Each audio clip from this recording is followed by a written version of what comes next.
And we're recording. Hey everyone, welcome to a very special webinar today. Super excited. I'm Erica from CMX and we have Anuj. Oh my gosh, you just told me how to say your last name and I'm totally blanking now. Adhiya. Adhiya. And he is an amazing community builder and the Director of Engagement and Analytics at GrowthHackers. So Anuj's experience really spans, how to build a community and also how to get people in your community and how to do marketing. And he serves a big community of marketers. And another really exciting thing about Anuj is that he's speaking at CMX Summit. Yes! What? Yes! Yes! So excited. Totally. Can't wait. Yeah, so for those of you who don't know, CMX Summit is our annual conference, and it's October 1st through 3rd, and it's in Portland, Oregon this year. We still have tickets for sale, so you should definitely join us and come see Anuj live, along with our other fabulous speakers that are speaking this year, and, get to meet him in person as well. Totally. Come see me, feed my ego, I'm a Leo. Oh, which means you either just had a birthday or having one soon. 2 days. Well, happy early birthday. Thank you. All right, so as I mentioned earlier, Anuj is the Director of Engagement and Analytics at GrowthHackers. He runs their community and is the data analyst on the growth team. His role has him running experiments all the time to understand what drives sustainable growth. Before GrowthHackers, he had no experience with either growth or community. His degree's in chemistry, but the principles have been surprisingly relevant for him in his role. Anuj will be talking about how GrowthHacker grows and measures their community in this chat today. And he'll cover things like how to get a community started, how to define your goals, how to get buy-in, what to measure for success, and building a team to support your community, how to keep your community engaged. And as we are going along asking Anuj questions, feel free to add your own questions. If you're joining us on Facebook, you can just type it in the Facebook comments and Sam on our team will grab that for us. And if you're joining us via Zoom, you should be able to use the little chat box so we can get to everyone's questions. So to kick us off, I would love to have you talk about GrowthHackers, what GrowthHackers is, and how it operates and what is the purpose and kind of business objective of this community to provide everyone context. Sure. So GrowthHackers was a community founded by Sean Ellis, who, if you've heard the name, the guy who came up with the word growth hacking, whether you like the word or not, but he's the guy who came up with it and got everybody talking about it. And it started out as a sort of passion project because he just wanted a place for people to sit and nerd out about all things growth, because there's all of this great talent out there, a lot of great marketers doing awesome things, but he felt there was no place for everybody to talk and discuss and learn from each other. And that was the genesis of GrowthHackers.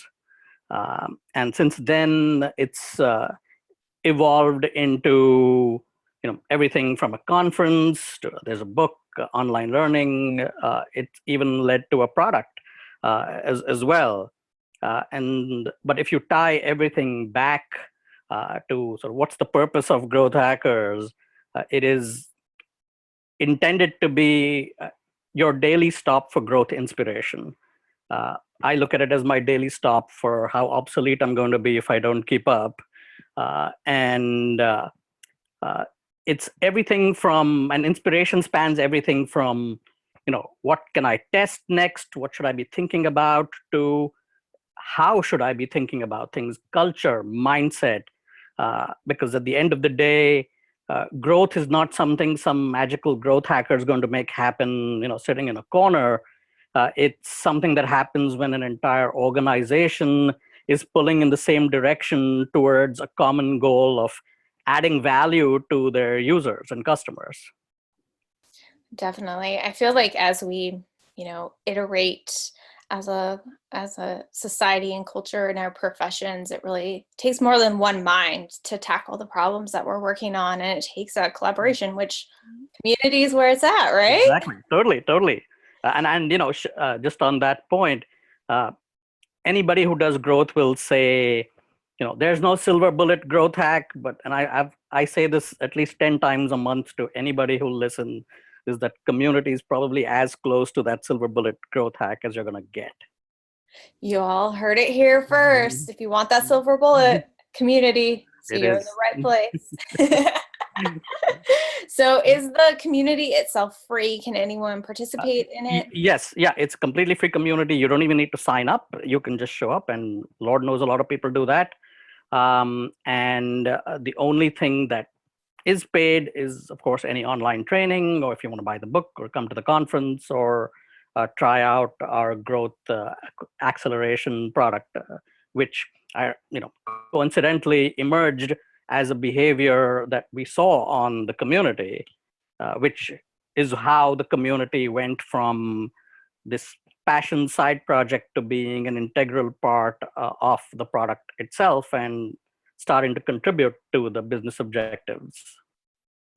Can you talk a little bit about how that process evolved over time, and For sure. kind of the differences it made, and then how you're kind of tracking member involvement in that? Sure. So there's two parts to the story. So one goes back to the whole daily growth inspiration piece of the community. And when it comes to being, inspired and actually acting on that inspiration, we found that there's a couple of obstacles to actually doing something from the information you got in the community, whether that was an article you read or a discussion or an AMA with some growth leader. And that is that you had to copy paste information out into a sheet or Trello or something like that. But even worse, that you had to have a certain level of experience with growth to even realize that there's a testable hypothesis in this information that I've just read. And so those are two really big points of friction. And while the growth product, which is now called North Star, was being developed, while first it was developed completely independently, as for people familiar with growth to actually manage their entire testing process and collaboration, we found that there was a natural connect between building your backlog of ideas and this behavior in the community, which was extracting ideas to test. And so what we started doing over time was actually creating these embeddable idea cards that our team or people who were helping us out would just extract out from content, so that once people read it, they had nothing to do but literally click save to my idea backlog, and it would save this. And it still does this, where if you see any article that has a little ideas inside tag associated with it, you can just save it to an idea backlog. And that's completely free as well. And if you happen to be fortunate enough to be in a startup that gets past product market fit and you want to start testing, the idea is that now that you've saved all of these testable ideas, what are you going to do about testing them? Are you going to now copy paste them into sheets, or are you just going to use the system that you saved ideas to actually test ideas and build your centralized knowledge base of what makes us grow? And so those two pieces came together about a year and a half or 2 years in, which was actually why GrowthHackers even went through a complete redesign a couple years in, because it was when it was developed, it was just this thing on WordPress, because whatever simple. Whereas now we had to harmonize code and software to make sure all of these pieces worked. And so that's how the entire thing is visualized or envisioned, as one complete system versus this community thing that happens on the side and has been bolted on. And that's really cool how the evolution went from, just this kind of engagement community, sharing content with each other, all the way to a very product-driven community. And sounds like a very useful tool for the people in the space who are. Yeah, and that's even where all of the other things emerged from. Is as we saw that there was a huge gap between the I guess, for lack of a better word, maturity level of people's experience with growth and people's ability to actually even use the tool. We found that there's a lot of education missing in terms of how does this growth thing even happen. And so that's what led to the courses. And in some cases, we found that the courses were too basic for some people, and they already had a sense of how to go about this. But they didn't have a systematic process yet. And so that's where, parallelly, the idea for the book came about from our founder, because just as the whole lean startup movement had its Bible in the lean startup book, there was nothing like that for the growth and growth hacking world. And so you needed this foundational reference you could always go back to, which would then make all this other ancillary content that you found on the community make much more sense, because now you had a framework and a structure to put all this information into. And for the people who read the book, we found, of course, that once they read the book, they completely bought into the idea of, yes, of course, this is the way we want to build businesses, but how do I actually do it? Here's a product for you, or for the people who had a semblance of a process, the conference worked really well, because they'd get inspired by all of these growth leaders at big companies like Google and Instagram and Adobe, and they said, I want to do what those guys are doing, and how do I do that? Here's a product for you. And so everything fits, it has its place in the funnel of driving people further down the process. Which definitely makes your job easier when your boss comes to you and says, so Anuj, tell me how the community is helping my business. Yes.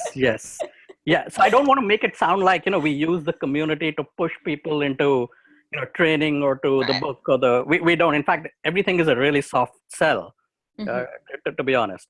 But, there's no doubt that the community gets people interested and energized about upping their game in growth. And that's where all these other pieces that are so easily accessible play their part.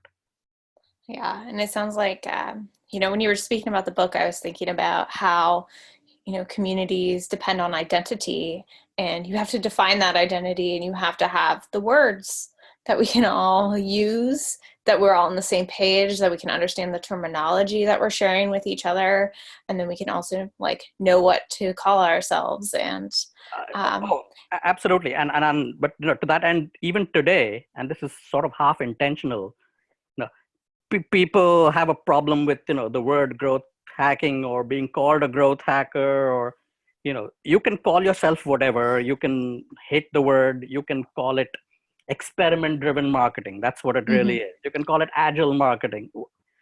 The point is to get you talking so that you understand that it's not about these spammy one-off things which really pisses people off, but it's about a systematic process of figuring out what are my biggest opportunities for growing my business, and it's about something more holistic and more user centric than the name might perhaps suggest off the bat.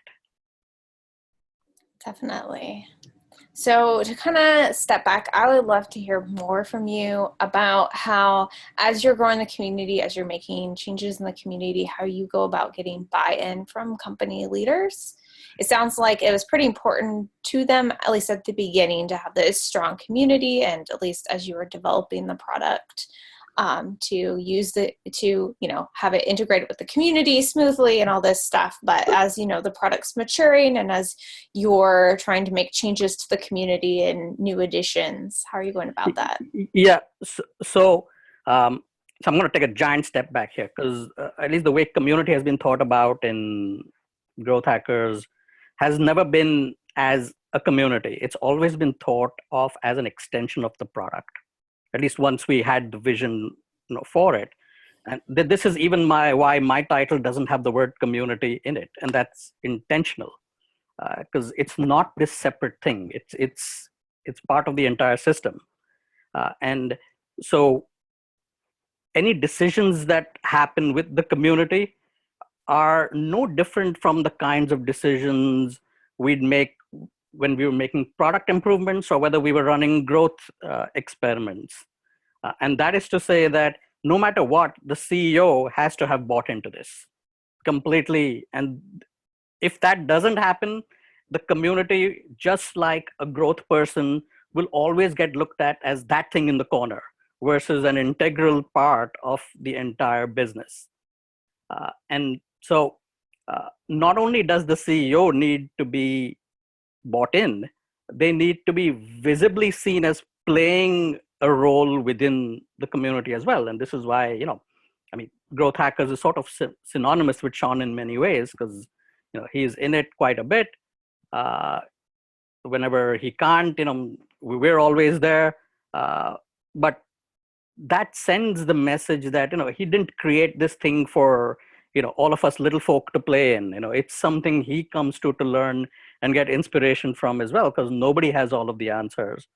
And once that is seen publicly as heck, my CEO is taking the time to engage and understand how this thing plays a part in the product and the business objectives that we're aiming for, everybody then engages, because then the culture always gets set from the top, right? And so we've always said, no, whether it's growth, product, community, whatever, CEO's got to come first, and the CEO will bring along any other heads of department or major stakeholders, and that just has to push down the organization, and without that, it's just never going to work.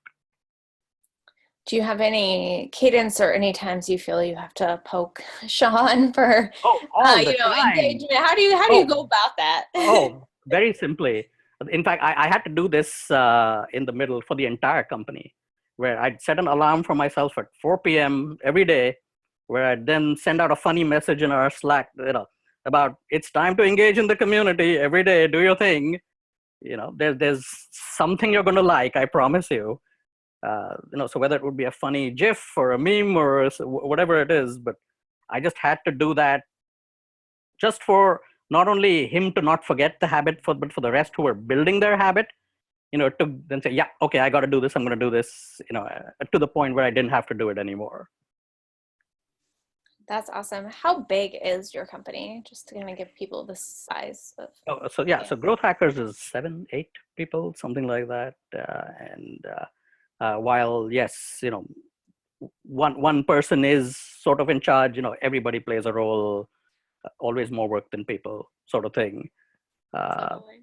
Yeah, but it also proves that you don't need necessarily a really big team to manage a community if you've got people already engaging within it. It takes the load off you so much more.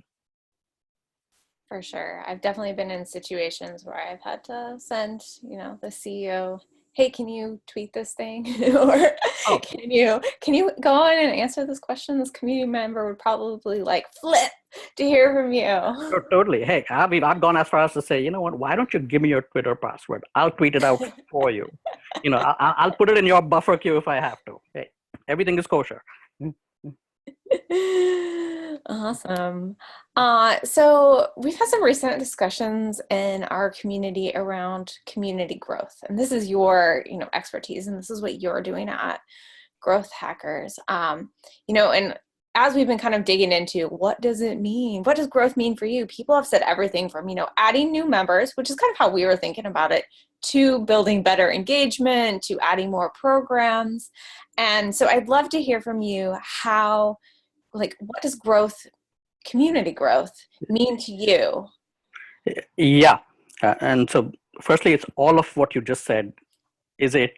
But I think all of it needs a framework, right? And if you buy that community is just an extension and an integral part of the product, then everything should, I think, get looked at through the lens of how do you add value to your users, right? Which is what we define as our North Star metric, right? And everything that happens in the community and everything that happens in the product should help grow value delivered to your users.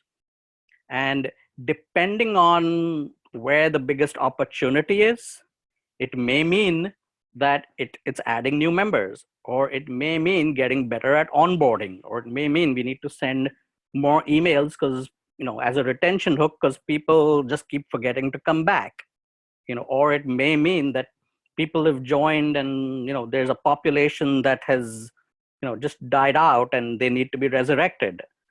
And so it's not only having a very good hypothesis or understanding of what is the value we offer our users, but how does our community and by extension our product grow by delivering value to our users.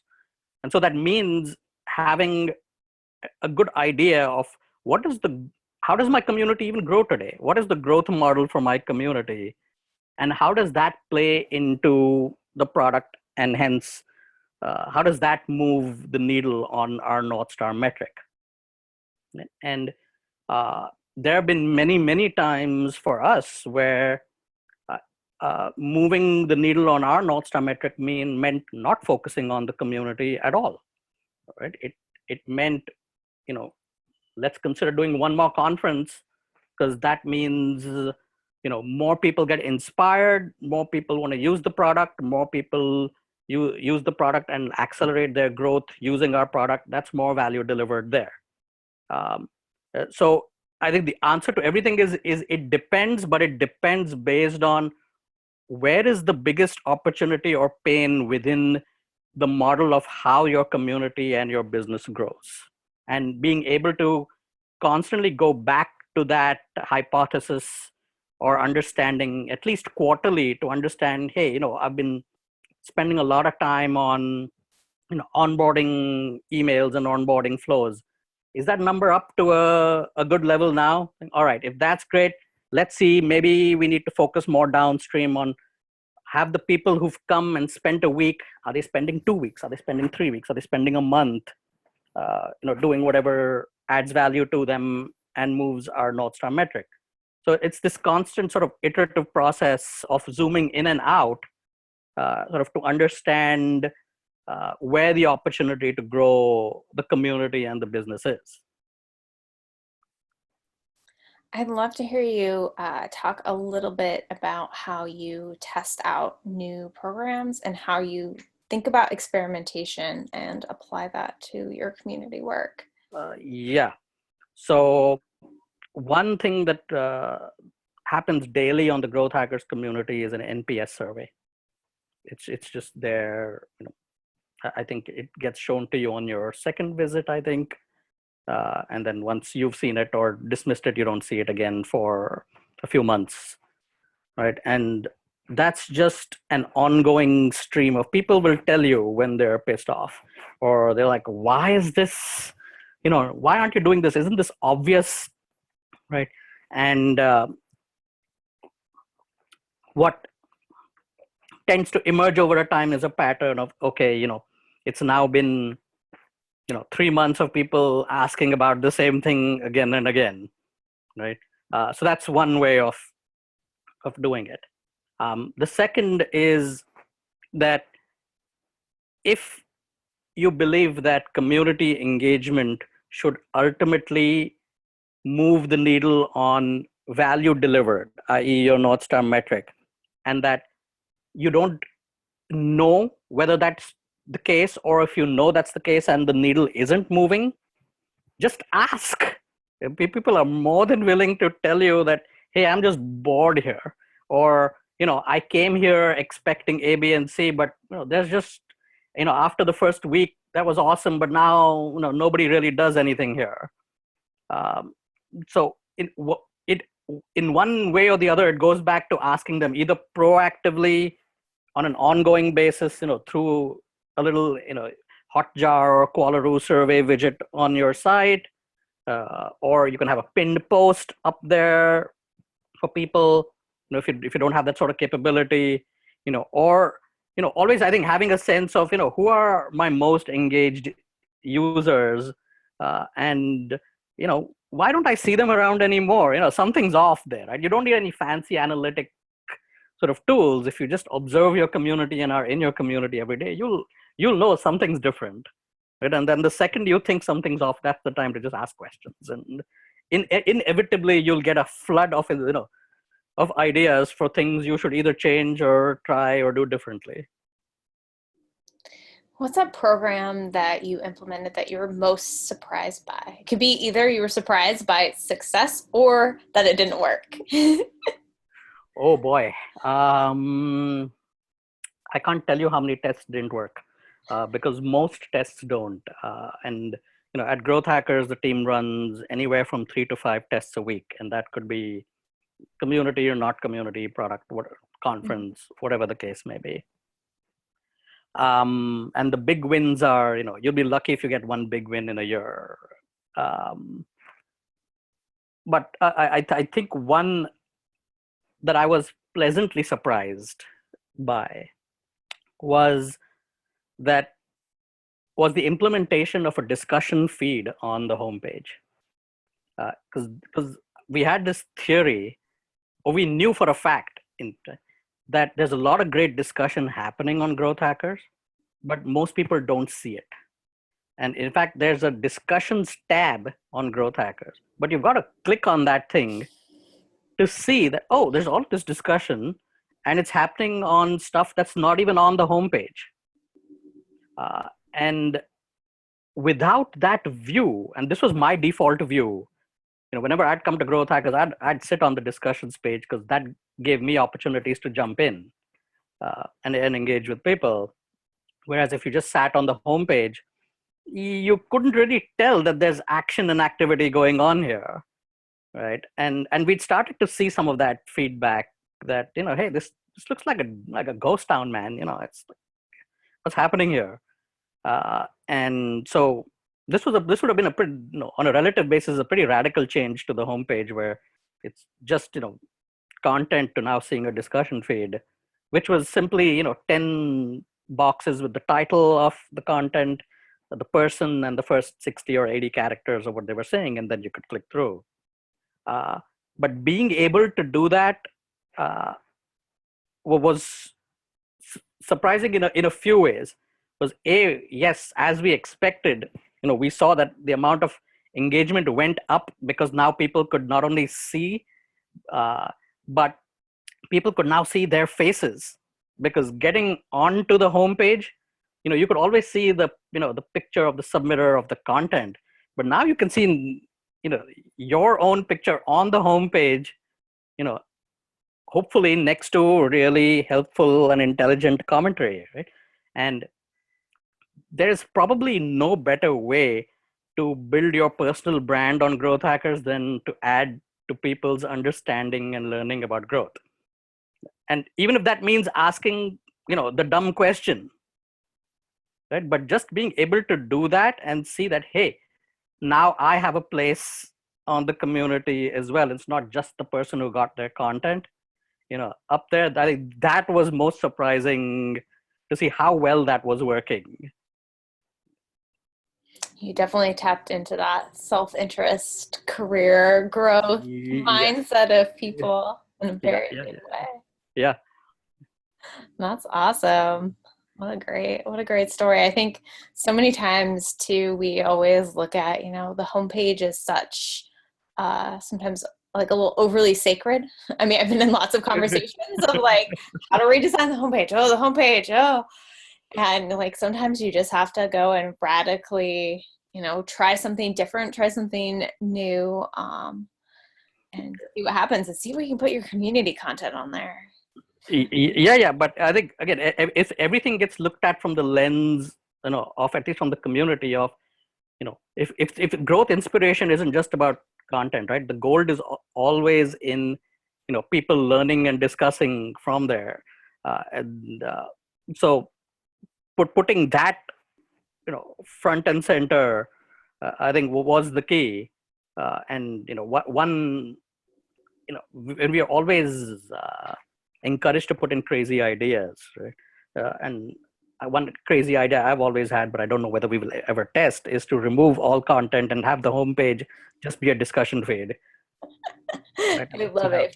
If you do that, you'll definitely have to like do a little write up. Yeah. CMX blog for sure.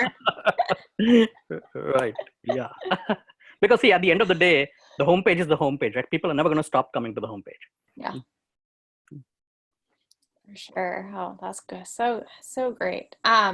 So you talked a little bit about the qualitative metrics that you are seeking from your community, checking in with individual members, seeing how it's going, seeing, where their pain points are, getting that NPS score, which is so great. But I'm curious to hear about the quantitative metrics that, Yeah. you and your team, that you, it sounds like probably you are the one collecting every week, and that you're checking in on, and how you're, which ones you're gathering, how you're reporting them, how you share that with your company or even your community. Right. Yeah. So I think one thing we don't do well enough is actually share stuff back to the community. Probably should do that. But we try to keep it really simple. In that, ultimately, I think for this community, if discussion stop, the community dies. I think it's as simple as that, because there's no shortage of great content. There will always be great stuff. In fact, there's more than the community can even handle. And so anything we can do to get people asking questions, or adding takeaways, right? And so my sort of subtle, almost growth idea on that was to actually write a blog post on how do you build your own brand on GrowthHackers, right? But everything in that blog post ultimately came down to, if you can ask good questions and if you can add to the understanding of growth to the community, by definition, you will build your own brand in the community. And I know this works because I'm exhibit A, right? Because I literally knew nothing about growth when I joined GrowthHackers, and all I do was ask the stupid questions. And because I spent so much time on GrowthHackers initially, I could now start to see, hey, that's a related piece of content, right? Or that's a discussion that happened on a similar topic. And that's all I was doing, was posting links back to older stuff or newer content. But that was helping add to the understanding of, oh, there's all this other stuff, that helps people get a fuller picture of whatever it is that's the discussion of the moment, right? But that positioned me as, hey, this guy sort of knows everything that's on GrowthHackers, right? And so didn't mean I knew everything necessarily, but all it was doing was, I saw patterns nobody else was seeing, just as a function of having spent all of that time. But that in itself, being able to see those patterns, put me ahead of people who were not seeing them because of their infrequent use of the community. But that also helped me identify very important growth frameworks that when I joined the GrowthHackers team, I could use to hit the ground running. Right. And so in many ways, engaging with the community will not only help build your brand, but it helps you at least at a conceptual level, even if you've never gotten your fingers dirty, to understand that this stuff is not useful, this is really useful, and this can add value either to other people or to me in my next role. Right? So everything comes down, back down to discussions happening. Because if discussions are happening and people are learning more about this whole growth thing, ultimately it will lead them down the path of, okay, so how do I really make this thing happen, right? And that's when, hey, we've got a product for you. So to kind of get back, I mean, Yeah. that was a good segue, but I'd love to hear more about your metrics just Yes. to kind of get us Yeah. back So to that's them. literally it. So we don't keep So you it. It's don't? not. You Yeah. don't? So because it's sort of, it's almost overcomplicating it, because how is, you know, having, having added 10,000 members in the last week, how is that helping move our North Star metric? If it mattered, yeah, I'd measure it. And of course, yes, we measure it, but it doesn't really mean anything in terms of how do we act on this information. So with every piece of data that we're looking at, we're always asking the question of, okay, so what? What does it really matter that 100 pieces of content versus 500 pieces of content showed up last week? It doesn't, unless it led to more discussions. Uh, so I think we try to keep it as small as possible.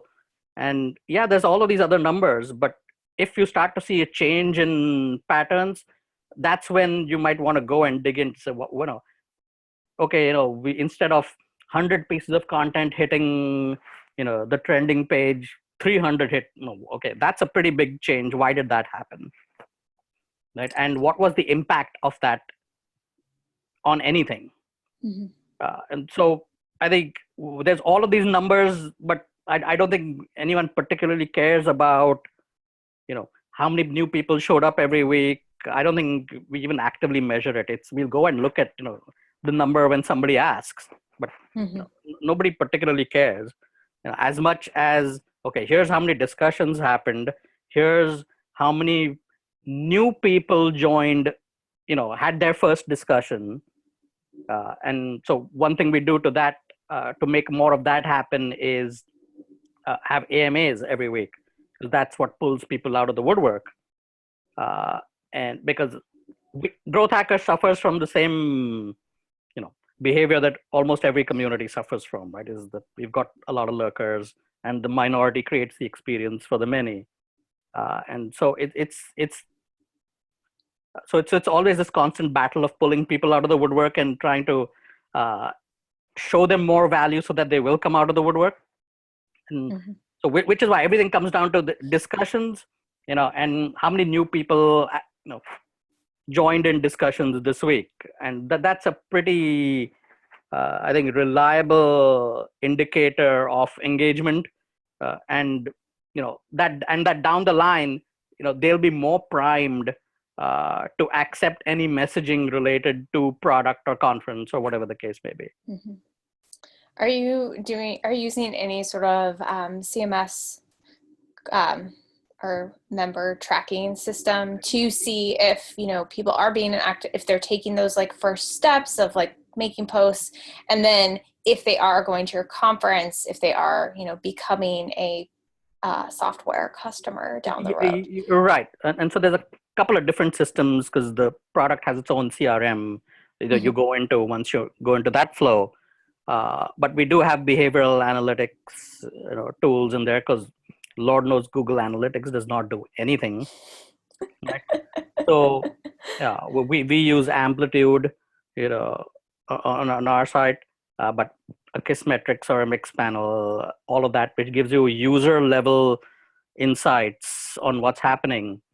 And so, it's simply a matter of, building out you don't have to get complicated about this, right? Just simple funnels of, certain actions that perhaps predict longer term behavior. And, you can very easily identify these, as you can just take a group of people, right? And just say in the last 60 days, what was the top thing that everybody who joined did? It's a reasonably easy report to get, which probably means that that's a pretty important thing. If most people are doing that one thing, they then dig into why are they doing that one thing. And if you understand more about why, then everybody else who comes in, make them all do that one thing first, because clearly that's what delivers the most value to everybody who's joining. Yeah, I've also heard some, really interesting in different communities, people will come out with studies and they'll be like, okay, in the first week, we want people to fill out their profile. We want them to add a user pick, like all these sorts of things. And they'll talk about this onboarding process. And I've heard people do that, like do it from a data perspective of, if people aren't being pushed, like how long does it take them to post their first comment or post their first post? And it all lines up, and it's pretty amazing how it lines up, you know, how universal it can be across different types of communities. And then if you can just, you know, nudge people in that right direction. Oh yeah, yeah. In fact, and so I think this goes back to what I was saying, where I don't think community should be looked at as any different than product, right? Because the same R funnel that applies to a product, right? So the whole acquisition, activation, retention, referral revenue funnel, that applies to communities as well, right? Because you still have to understand how are people finding the community and getting to it. And if a lot of people come to you from Twitter, maybe you want to double down on Twitter, you know, and not spend your time on Facebook, you know. And then it's about, you know, what is that first experience that, you know, delivers value to them, where they understand, oh, here's why this is important in my life. No different from what would happen in a product, right? And so yeah, it may be that for some communities filling out a profile picture is really important, but in some it may not be. And why it may be a nice to have, but it may not be any predictor of downstream usage on an ongoing basis, right? And in fact, we stole an idea from Quora, where they had this onboarding checklist of 5 items they made you do, and so we stole exactly the same thing, right? And it turned out that of the 5 things, only one thing mattered in terms of long-term retention, and no surprise, that was commenting. Right? Doing the actual action. What? Right. I mean, so we had everything about, oh, fill out your profile and submit a piece of content, and that just pissed people off. You're forcing me to submit content, man. I'm like, you know, so, but that's where, you know, I think it's important to constantly be, you know, iterating on these experiences, because you can't just set it and leave it. Right? Because not only because that's never going to be an optimal experience, but it's also not going to be an optimal experience for everybody. Because what you would hope for and what we would hope for down the line is that based on where you came from, based on any other property interactions you had already before you got to the community, that your onboarding would then be personalized to you and not ask you the same dumb questions that we ask everybody, because we just don't have a better idea of how to do this thing. I like it. Yeah, so Lord knows, I'll be the first person to admit, a lot of room for improvement, you know, for us, for sure. Well, I think we all of us that are, you know, really dedicated to our communities, like we look at our communities and we're always like, oh my gosh, there's so much to do and so many things we want to do and so many hopes and all these ways, you know, we can dive in and make things better. Right. So, but if there's, you know, one metric that I'd, you know, have, you know, everybody pay attention to, if they don't already, right? It really is your activation rate, right? And if we define activation as the action or actions that users do to realize the value of the community, how many users, new users, perform that action or those actions on a weekly basis, right? And I think, you know, that we have this almost benchmark, at least for the product, and it's something Sean talks about all the time, is that at least 50% of a company's engineering resource should be towards optimizing for the first experience. Because everybody's attention spans are so short nowadays that if you don't have a first great experience, there is no second one. And so the more we can do to constantly think about how are we delivering value and how quickly we get people to that value. And quickly doesn't necessarily mean everybody has to, you know, make it happen in 5 seconds. Quickly is very context dependent. It's as fast as necessary in your context. But at least having an understanding of how long does this take today and what can I do to now optimize for that. I think that can only be paying dividends downstream and over time for you. Yeah, I think it's an interesting balance of like how quick we, definitely see people in our community that they like want everything right away. But then we have other people, they're like, well, I'm doing this, as part of my professional development, and I'm having a really busy period in my life with my work or, other life things happening. Can you slow it down a little bit? And I felt that personally too. I recently joined a community and I keep getting, it's a Slack community. I keep getting all these like Slack messages and I'm like, whoa, like, right. I need a much slower pace. Like one message a week, please, not like one every day. Right, but think about that, right? Is how many of those messages were actually intentional about getting you to a certain spot where it wouldn't matter how many other messages you got after that, right? But at least if you got specific messages in a certain order, in a certain time by the people that invited you in, right? I think your openness to whatever came later, I think might be far more than it currently is. Yeah, making those early connections. Yeah. Super important. Awesome. Well, if anyone has any questions for Anuj, you can please use the Zoom chat if you're in Zoom. And if you're on Facebook, you can just type it in the comments and we'll get to them. But I'm going to go ahead and dive into our quick fire questions. So could you define what community means for you? So for me, I think I've come to the conclusion that a community is an agent of change, right? Because if two people or more than two people are getting together, it's for a reason. And inevitably and hopefully that reason is a positive reason. And because people get together, they do something different and new that they wouldn't if they were just alone. And by definition, that's change. So to me, communities are now all about effecting change, however small that might be, or large, depending on your context. Oh, I love it. I love this idea. We talk a lot, I think, about at CMX about how we want to change the world through making amazing communities and spreading those communities all over the world. And now it'll just be better. No problem.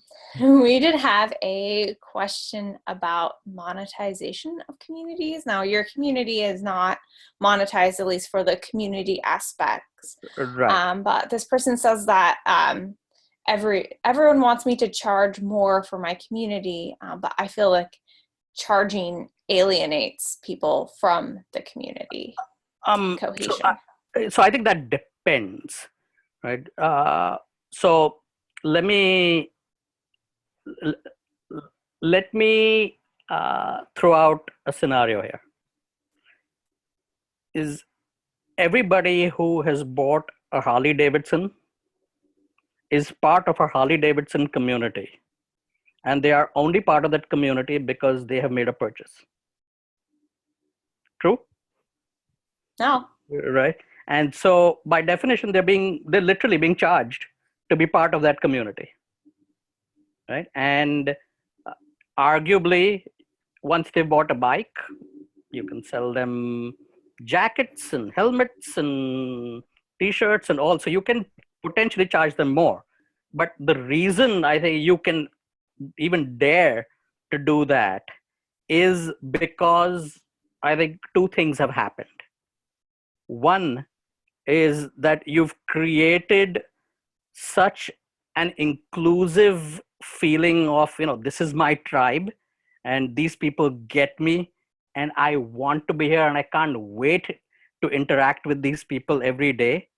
I don't think you can put a price on that internal motivation, right? When it's so strong, right? And the other thing that's happened, I think for any of these Harley owners, right? Because I don't know many other people who will actually tattoo a brand name on themselves, right?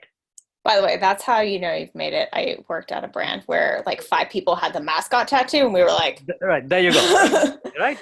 And so what you've also, I think, imbued these people with is, for lack of a better phrase, social capital, right? I'm a Harley owner, man, right? I'm on the free road, born to be wild sort of thing. People are jealous of me because I'm a Harley owner.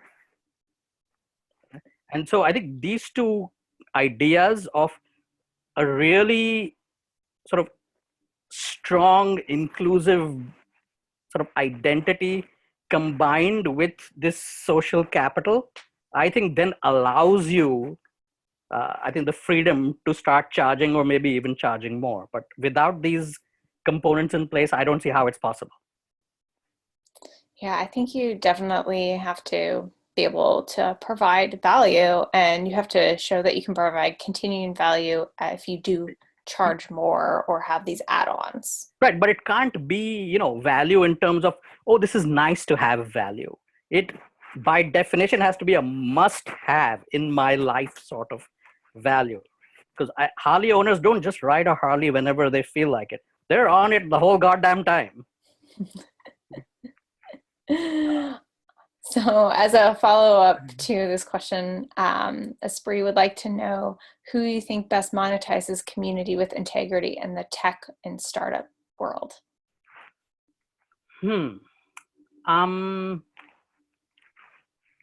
So a really good example that I heard of a couple years ago was actually at the GrowthHackers conference, and that is the OnePlus community. So the OnePlus handsets, the phone. Right? So the guy, before even building handsets, created this massive sort of community of cell phone enthusiasts, and these were true enthusiasts because they cared about the camera and accelerometers in the phone and all sorts of fun stuff, and went and created the OnePlus phone. And I believe this was at least a couple years ago. He had $400 million in sales with a marketing spend of $4,000. Right, that's pretty kick-ass, right? And because I mean, ask anybody, when have you seen an ad for a OnePlus phone? Never, right? That's because the community is so bought into this idea, right? And they're the ones buying the phones and telling their friends and family about, check out this awesome OnePlus phone. Right? So that's probably the craziest example that comes to mind of having monetized your community really well. That is pretty amazing. Wow. So we have a couple minutes left, and we definitely, we have a few more quick fire questions. So I'm curious about what books or other media have changed your life. So I might have mentioned this in another webinar, but fundamentally the book that changed my life was Surely You're Joking, Mr. Feynman by Dr. Richard Feynman.